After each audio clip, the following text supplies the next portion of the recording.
Қазағымның ақырғы ханы туралы деректер аңыз болып қала береді. Қазақтың шәмілі 1847 жылы Майтөбеде қырғыз манаптарының тұтқынына түседі. Шайқас даласынан сауыт киген Кенесары хан мен бауыры Наурызбай сұлтанды найзаға түйреп, көтеріп қырғыздың бас манабының алдына келгенде, қырғыз манабы: "Ей маңқа, қазақтың ханы ұсталдың ба?" деп қарқ етіп күлгенде, Кенесары хан: "Не десең де, мен сенен жоғарыда тұрмын", дейді. Ызаға бұлыққан манап лақтырыңдар деп бұйрық берген екен. Осы кезде манаптың уәзірі сыбырлап: "Мыналар Шыңғыс ханның тегі. Ақылға келсек, бұлардан тұқым алып қалайық тақсыр", деп күңкілдейді. Арам ойларын іске асыру үшін дастархан жайылған 24 қанатты киіз үйге екеуін қонақтатып, артынан 17 қырғыздың ең әдемі аруларын жібереді. Қырғыз манабы оларға: "Кім бала көтерсе, сол өмір бақи байлықта өмір кешеді. Көнбесеңдер өлтірем" деген екен. Қыздар 2 айдай уақыт батырлардың қасында болған, бірақ намаздарын оқып, құлшылық қылған төре тұқымы оларға қарындасындай қарап, қыр көрсетпеді.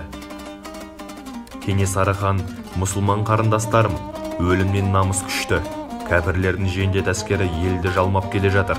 Бүгін бізге келсе, ертең сендерге де жетеді. Ақылымды тыңдасаңдар, мына жерден кетіңдер. Қырғыздың батыр жігіттеріне тұрмысқа тиіп, атқа отыратын батыр ұлдар тауып беріп, ертең жаудан қорғайтын қалқан болсын", деп қыздарды киіз үйден шығарған деседі. Арам пиғылдары іске аспаған қырғыздардың манаптары басын шабуға бұйрық береді. 2 батырды өлім даласына келген кезде өлтіруге ешкім батпайды. Сонда осы шайқаста күні мен баласынан айырылған әйел шығып қылышпен Кенесарыны шабады. Сол кезде Кенесары былқ етпей: "Ей сақау қырғыз, шабуға еркек табылмады ма?" деп: "Мұсылмансыңдар ғой, менің ақыр сөзім, аманатымды орындаңдар. 2 рәкат намаз оқиын. Менің мойнымды тек менің қылышым шабалады", деп қылышын беріп: "Бақилық болған соң, мені шешіндірмеңдер. Шахитпін ғой, қанымды жинап, басымды құблаға қаратып, жаназамды оқи салыңдар", деп бойын түзеп Наурызбаймен құшақтасып қоштасты. Одан барып жай намазына жығыла бастады.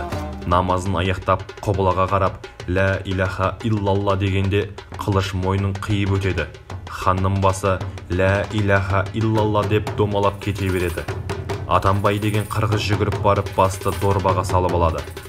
Наурызбай сұлтанды 4 жаққа аяқтарын керіп қойып, тірідей қорқауларға талатып жегізеді.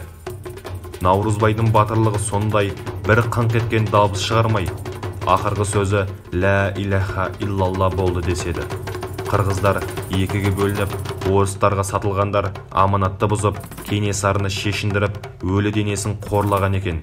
Сонда Кенесарының желкесінен бастап құйымшағына дейін құлынның жалындай көк жалы бар екенін көреді. Сонда қырғыз манабы: "Жүрегін алыңдар" дегенде, жүрегі қос жүректі және түк басқан екенін көп ел шошынады. Кей деректер бойынша ханның денесін бөлшектеп, қазанға қайнатып сорпасын ішкендерді бар дейді. Кенесарының сарбаздарының бастарын шауып, 18 арбаға тиеп, қоқанда отырған генерал-губернаторға тапсырыпты деп айтады. Қанға да, жанға да, малға да тоймайтын, адамгершілік қасиеті жоқ, кәпірлерге сатылған, қорқақ, жағымпаз, айуаннан да жаман тозақтың құлдары осындай іске қалай барды екен. Ханымыздың, батырларымыздың денелері де табылмады. Бұл жерде қырғыз бауырларды сөгуге болмайды. Кенесары хан және оның өліміне кінәлі опасыздық жасап сатып кеткен қазақ деп білемін. Ендігі тілеуіміз Кенесары ханымыздың бас сүйегі еліне оралып, жаны тыныштық тапса екен деп дұға қылайық ағайын.